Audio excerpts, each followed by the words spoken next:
और क्या हाल चाल। मुझे उम्मीद है आप लोग बहुत अच्छे होंगे। आज की इस वीडियो में हम लोग बात करने वाले हैं गुलाम वंश के बारे में। बहुत अच्छा वंश है ना। यहाँ पे गुलाम ही आगे जा कर के शासक बन जाता था। और गुलाम कैसे, मतलब कि जैसे आप लोग जाते हैं बाजार में सब्जी लेने जाते हैं, ठीक इसी प्रकार से बाजार में लोग बिका करते थे। तो जो सबसे प्यारा लगता था राजा को, वही राजा उठा ले आता था, अपने पास रखता था। और फिर धीरे धीरे वही जो गुलाम आता था वो सोचता था मैं राजा बन जाऊं। फिर धीरे धीरे वो राजा का काम तमाम करके या तो राजा को मार के या तो राजा की लड़की से शादी कर लेता था, फिर वो राजा बन जाता था। इस तरह करके ये गुलाम वंश चलता था। देखिए बहुत कहानी इसकी इंटरेस्टिंग है, वीडियो को पूरा देखना, पूरा गुलाम वंश आप समझ जाओगे। ठीक है, चलिए देखते हैं। गुलाम वंश 1206 से 1290 तक चला। ये गुलामों का गुलाम, मतलब गुलाम को गुलाम बनाए, फिर गुलाम गुलाम गुलाम ऐसे करके चलता गया। इसका नाम पड़ गया गुलाम वंश।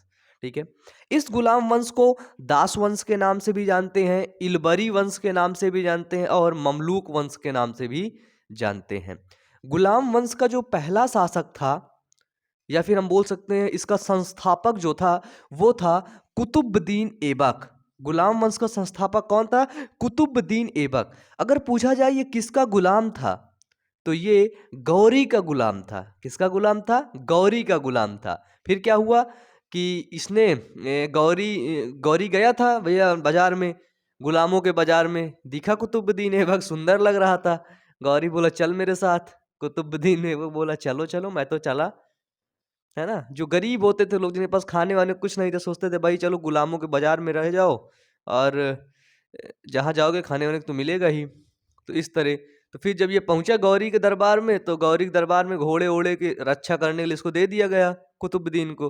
फिर धीरे धीरे गौरी की लड़कियां को लाइन मारने लगा। जब ये गौरी की लड़की को लाइन मारने लगा तो उससे शादी वादी कर लिया। तो जब शादी कर लिया तो ये फटाक से गौरी का दामाद बन गया। और जब गौरी का दामाद बन गया तो क्या, फिर तो पूरा शासन काल यही संभालेगा ना।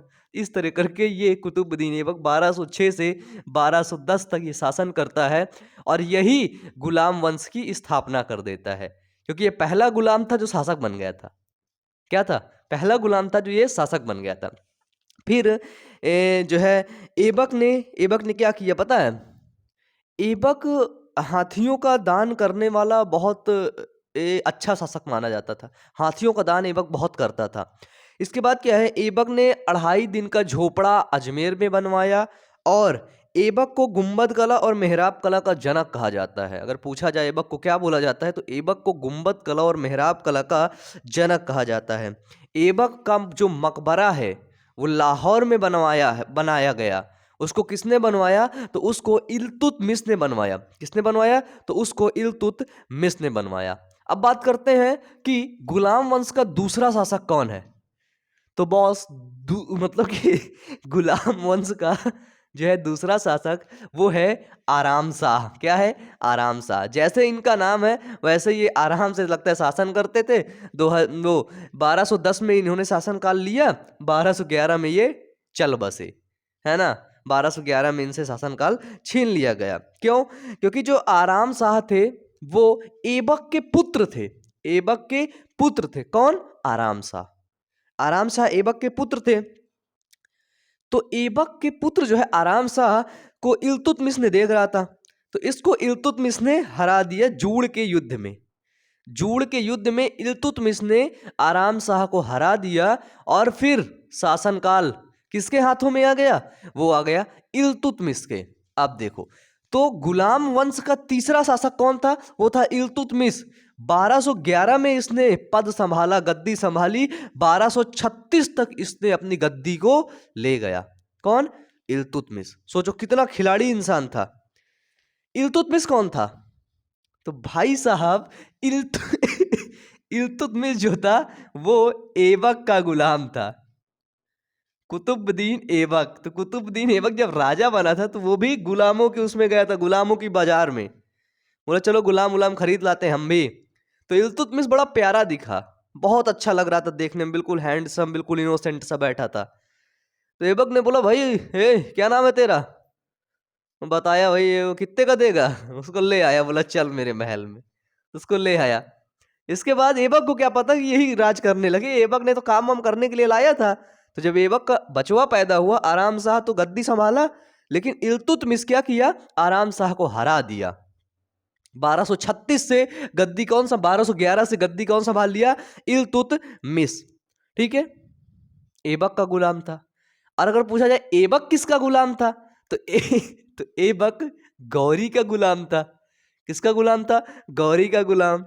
तो अगर पूछा जाए भैया कि इसको किस बाजार से लाया गया इल्तुतमिश को, तो एक बुखारा नाम की बाजार थी, बुखारा बाजार से इल्तुतमिश को लाया गया। इसका जो मालिक था वो था मोहम्मद चुस्त कबा। क्या था, मोहम्मद चुस्त कबा इल्तुतमिश का मालिक था। मतलब इल्तुतमिश को कौन बेच रहा था, मोहम्मद चुस्त कबा। किस बाजार से लाया गया, बुखारा बाजार से इसको लाया गया। ठीक है, ये गुलामों का गुलाम है। ठीक है, इसने अपनी राजधानी को क्या बनाया, ये जब गुलाम वंश का राजा था तो इसने अपनी राजधानी को बनाया दिल्ली। ठीक है, और फिर इसने ऐबक का दामाद बना। इल्तुतमिश जो है, इल्तुतमिश ऐबक का दामाद बन गया। कैसे, ऐबक की बिटिया से शादी कर लिया। जब ऐबक की बेटी से इसने शादी किया तो ऐबक का दामाद बन गया। ठीक है, इसने एक संघ का गठन किया जिसका नाम था तुर्क ए चहलगानी। तुर्क ए चहलगानी का इसने गठन किया और आगरा में न्याय का घंटा लगाया। इसने बहुत बड़ा काम किया, इल्तुतमिश ने बहुत काम किया। देखो 1211 से 1236 तक राज किया, उसने बहुत काम भी किया। आगरा में क्या किया, न्याय का घंटा लगाया। और अब ये देखें, अगर ये हारा कैसे, इल्तुतमिश हारा कैसे, तो इल्तुतमिश जब लास्ट में चल रहा था तो इसकी मृत्यु हो गई थी। ये हारा वारा खैर बहुत राजाओं को इसने हराया था, लेकिन इसकी मृत्यु हुई थी। दिल्ली में स्थित इसने अपना खुद का एक मकबरा बनवाया था जिसमें इसकी 1236 में मृत्यु हो गई। 1236 में शासनकाल कैसे छोड़ा, ये लोग मकबरा बनवा देते थे ना पहले से ही कि मेरे को यहीं पर दफना देना। तो ऐसे ही करके दिल्ली में इसने एक मकबरा अपने लिए बनवाया था और 1236 में इसकी मृत्यु हो गई। इल्तुतमिश के बारे में एक बहुत बड़ी बात बताई जाती है कि इसने टकसाल को नाम सिक्कों पर लिखवाया। टकसाल जो होता है ना, टकसाल का जो नाम था उसने सिक्कों पर लिखवा दिया था, है ना। और इसका हाँ, इसने 2 मुद्रा चलाई थी, जीतल और टंका। इल्तुतमिश ने 2 मुद्रा चलाई थी, कौन सी, जीतल और टंका। जो जीतल था वो तांबा का बना होता था और जो टंका था वो चांदी का बना होता था। फिर इसके बाद देखते हैं कि गुलाम वंश का चौथा शासक कौन आता है। तो भैया गुलाम वंश का चौथा शासक आता है रुकनुद्दीन फिरोज। 1236 से 1236 तक ही चला, मतलब ये कुछ महीनों के लिए आया था ये। ठीक है, ये था कौन, इसका पिता तो इल्तुतमिश था, इसका मां शाह कुर्तन थी।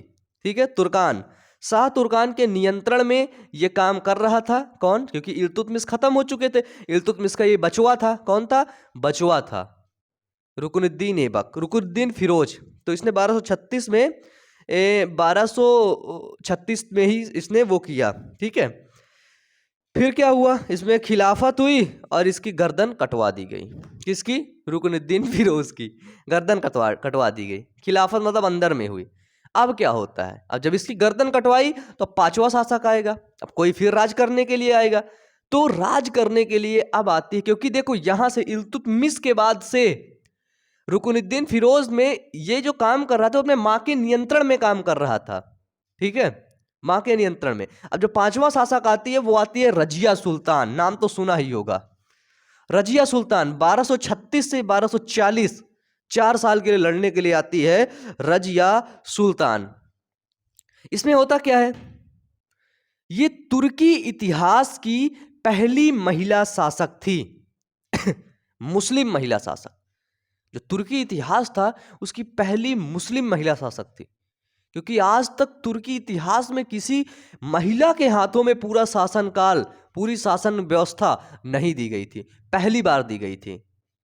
और कौन लिया था, रजिया सुल्तान ली थी। ठीक है, रजिया सुल्तान थी कौन, अगर आपसे पूछा जाए तो रजिया सुल्तान जो है वो इसकी बेटी थी, इल्तुतमिश की बेटी थी। कौन, रजिया सुल्तान।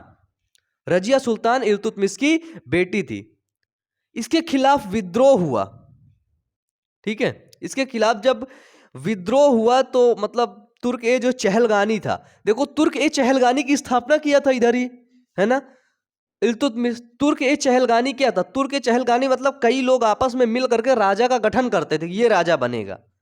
तो तुर्क ए चहलगानी में विद्रोह हो गया, है ना, कि कैसे महिला को शासक बना दिया गया। जब तुर्क ए चहलगानी में विरोध हुआ तो महिला शासक में भी दिक्कत आने लगी। तो यहां पे क्या हुआ, रजिया कुल्हा कुल्हा और चोंगा धारण करती थी, टोपी और कुर्ता धारण करती थी। कौन? रजिया। रजिया के काले गुलाम, रजिया का एक देखो, अब देखो रजिया शासक ऐसे बनी, तो रजिया के खिलाफ शासन मतलब लोगों को भड़काया गया कि भैया देखो रजिया ऐसी है। कैसा? रजिया का एक काला गुलाम था जिसका नाम था याकूत। याकूत को आमीर ए आखूर घोषित किया गया। आमीर ए आखूर क्या होता है?